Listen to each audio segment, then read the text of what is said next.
ஆர்எஸ்எஸ்ஸின் கோமாதா மூத்திரம், ஒரு அறிவியல் பார்வை.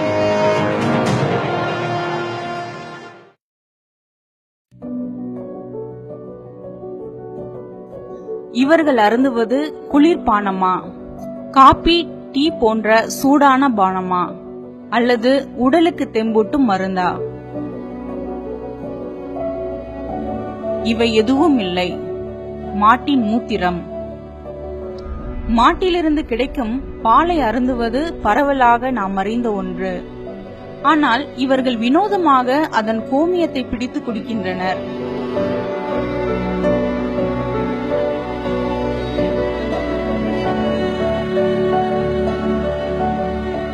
இவ்வாறு தாங்கள் குடிப்பது மட்டுமல்லாமல் இது உடலுக்கு நன்மையானது என்றும் இதையே அறிவியல் என்றும் மேடை போட்டு பிரச்சாரமும் செய்கின்றனர். तो आप इस गोमूत्र का दवा के रूप में इस्तेमाल करो, व्यसन को छोड़ने में इस्तेमाल करो, तो गोमूत्र अर्क बीमारियों को आने ही नहीं देगा। गोमूत्र का अर्क पियो फैटी लीवर के लिए, मोटापा के लिए. இதை ஏதோ சாமியார்கள், பூசாரிகள், மந்திரவாதிகள் செய்வதாக மட்டும் எண்ண வேண்டாம். இந்த மாட்டு மூத்திர தொழிலை மையப்படுத்தப்பட்ட அளவில் தமது கொள்கையாகவே கொண்டு செயல்படுத்தி வருகிறது மோடி அரசு.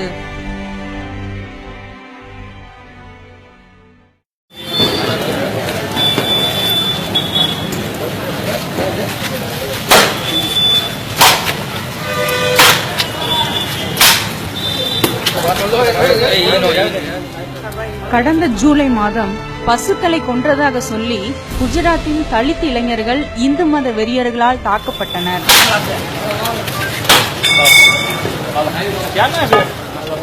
இந்த சம்பவம் நாடெங்கிலும் பெரும் அதிர்வை ஏற்படுத்தியது. குஜராத்தில் இந்த சம்பவத்திற்கு எதிராக பெரும் போராட்டங்கள் வெடித்தன. கிளர்ந்தெழுந்த தலித் மக்கள் உனது மாதாவின் பிணத்தை நீயே தூக்கி போட்டுக்கொள் என்ற கோஷத்துடன் செத்த மாடுகளை பொது இடத்தில் போட்டு போராட்டம் நடத்தினர்.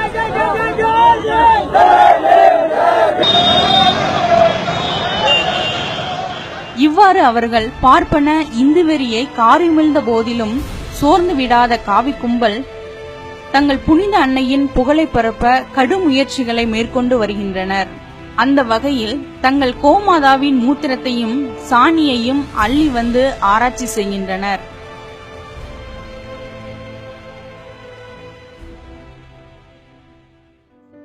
இந்திய அறிவியல் ஆராய்ச்சி நிறுவனங்களுடைய கடந்த கால செயல்பாடுகளின் மேல் நமக்கு எந்த மரியாதையும் இல்லை. ஆனாலும் இந்த நிறுவனங்களை மாட்டு மூத்திரத்தை ஆராய களமிறக்கி இருக்கிறது பாரதிய ஜனதா அரசு.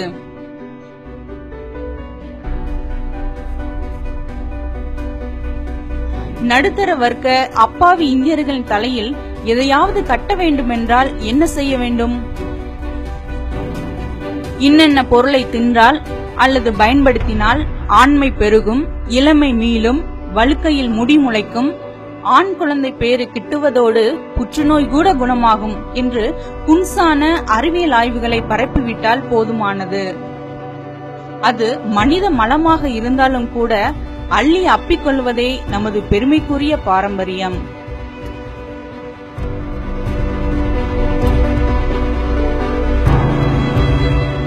இதே வித்தையைத்தான் மாட்டு மூத்திர விற்பனையிலும் பயன்படுத்தி வருகின்றனர். मूलतः गोमूत्र पीने से मोटापा दूर होता है, कोलेस्ट्रोल कम होता है, मोटापा दूर होने से कब्ज परमानेंट ठीक हो जाता है. सल्फर उसमें है, कैल्शियम उसमें है, आयरन उसमें है, मैग्नीशियम उसमें है, मैग्नीज उसमें है. गोमूत्र पीने से फैटी लीवर की प्रॉब्लम बिल्कुल नहीं रहती है. गोमय वसति लक्ष्मी, गोमूत्रे धन्वंतरी, ऐसा एक संस्कृत सूत्र हमने सीखा था. மாட்டு மூத்திரத்தில் மருத்துவ குணாம்சங்களோடு கூடுதலாக தங்க துகள்களும் இருப்பதாக குஜராத்தை சேர்ந்த விவசாய பல்கலைக்கழகம் ஒன்று கண்டறிந்துள்ளது. மாட்டு மூத்திர விற்பனையில் ஏற்கனவே பாபா ராம்தேவின் பதஞ்சலி நிறுவனம் ஈடுபட்டுள்ளது. இப்போது RSS நேரடியாக கோதாவில் இறங்கி மாட்டு மூத்திரத்தை விற்பனை செய்ய தொடங்கியுள்ளது. கடந்த முறை வாஜ்பாய் தலைமையில் பாஜக ஆட்சியில் இருந்தபோது மத்திய மனிதவளத்துறை மற்றும் அறிவியல் தொழில்நுட்ப துறைகளின் அமைச்சராக இருந்தவர் முரளி மனோகர் ஜோஷி. இவரது நேரடி பார்வையில் மூத்திர ஆராய்ச்சி துவங்கியது.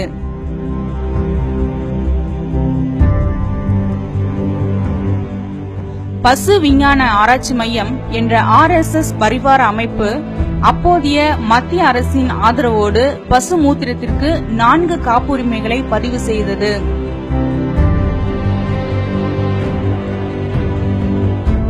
கடந்த ஆண்டு மத்திய ஆயுஷ் அமைச்சகம் பஞ்சகவ்யத்தை மருந்தாக பயன்படுத்துவது குறித்த கலந்துரையாடல் ஒன்றை ஏற்பாடு செய்திருந்தது.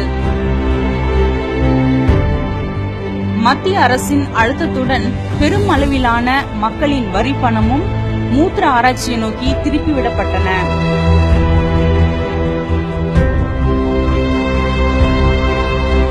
விவசாய ஆராய்ச்சிகளுக்கான இந்திய மையம், இந்திய கால்நடை ஆராய்ச்சி மையம், தமிழ்நாடு விவசாய பல்கலைக்கழகம், அறிவியல் மற்றும் தொழில் ஆராய்ச்சி கவுன்சில், ஒரியா மாநில விவசாய பல்கலைக்கழகம் உள்ளிட்ட அமைப்புகள் ஏராளமான ஆய்வு கட்டுரைகளை சமர்ப்பிக்க துவங்கின.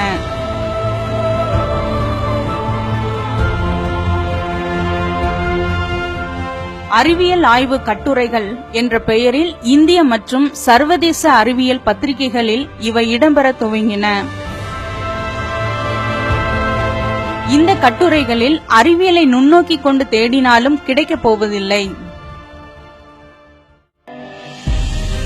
உண்மையில் மாட்டு மூத்திரம் என்பது மற்ற எல்லா விலங்குகளின் மூத்திரத்தை போன்றதுதான். பிற உயிர்களின் உடலில் மலம், மூத்திரம் எந்த அடிப்படையில் உற்பத்தியாகிறதோ அதே அடிப்படையில்தான் மாட்டின் உடம்பிலும் உற்பத்தியாகிறது. உடலில் உள்ள திரவநிலை கழிவுகள் சிறுநீரகத்தால் பிரித்தெடுக்கப்பட்டு கழிவு பாதையின் மூலம் வெளியேற்றப்படுகிறது. உடலுக்கு தேவையற்ற உயிரிகள் மற்றும் ரசாயனங்கள் இந்த கழிவு நீரில் கலந்திருக்கும்.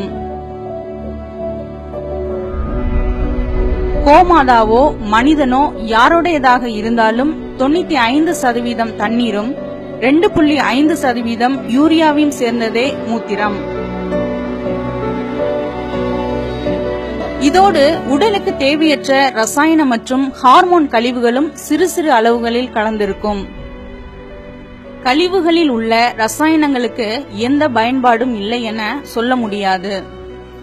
உதாரணமாக மனித கழிவுகளில் உள்ள நொதிகளில் மருத்துவ குணங்கள் ஏற்கனவே பயன்படுத்தப்பட்டு வருகின்றன. மனித மூத்திரத்தில் யுரோகினோஸ் என்ற நொதி தனியே பிரித்தெடுக்கப்பட்டு இதய நாளங்களில் இரத்தம் கெட்டிப்படுவதை தடுக்க பயன்படுத்தப்படுகின்றது.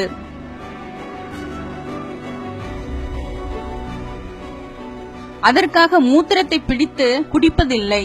அப்படி செய்தால் அது அறிவியல் இல்லை, முட்டாள்தனம், காட்டுமிராண்டித்தனம்.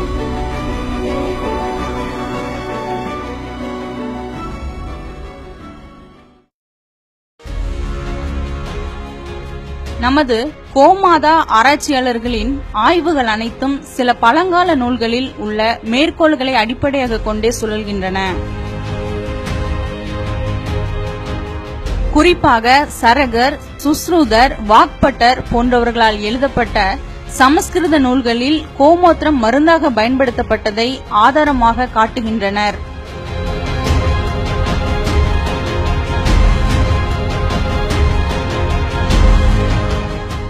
ஆனால் அதே வேத நூல்களில் மாட்டு மாமிசம் உண்பதை பற்றி எழுதியுள்ளதை மட்டும் பேசுவதில்லை.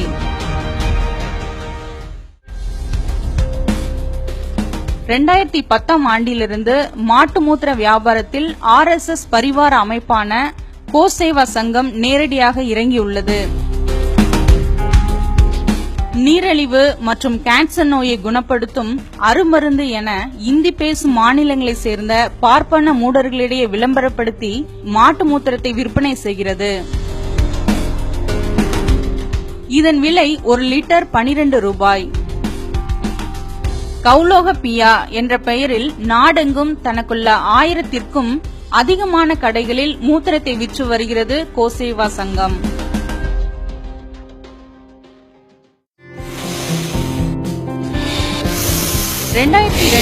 மாட்டு மூத்திரம் மற்றும் சாணியை அடிப்படையாக கொண்ட அழகு சாதன பொருட்கள் சிலவற்றை இந்த அமைப்பு அறிமுகம் செய்தது.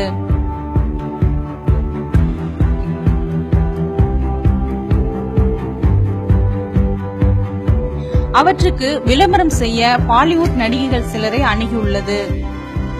அப்போது உச்சத்தில் இருந்த பல பாலிவுட் நடிகைகள் விஷயத்தை கேள்விப்பட்டு தெரித்து ஓடியுள்ளனர்.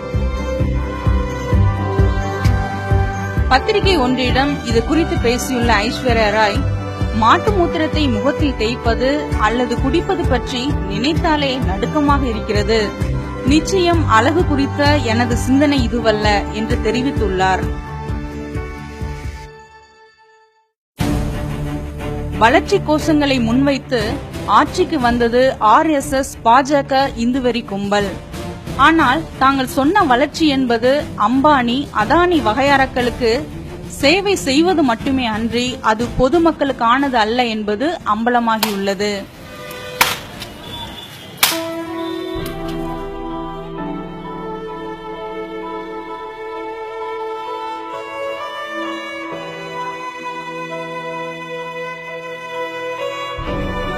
முன் எப்போதும் இல்லாத அளவிற்கு மக்களின் வாழ்நிலை தாழ்ந்து கிடக்கிறது.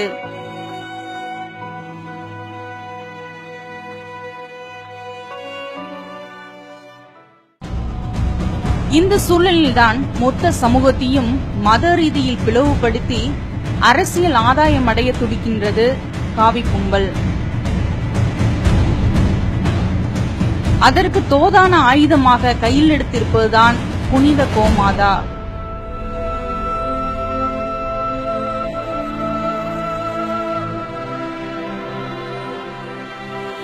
இந்துக்கள் என தம்மை சொல்லிக் கொள்கிறவர்கள் மனசாட்சியோடு இந்த உண்மையை சிந்தித்து பார்க்க வேண்டும்.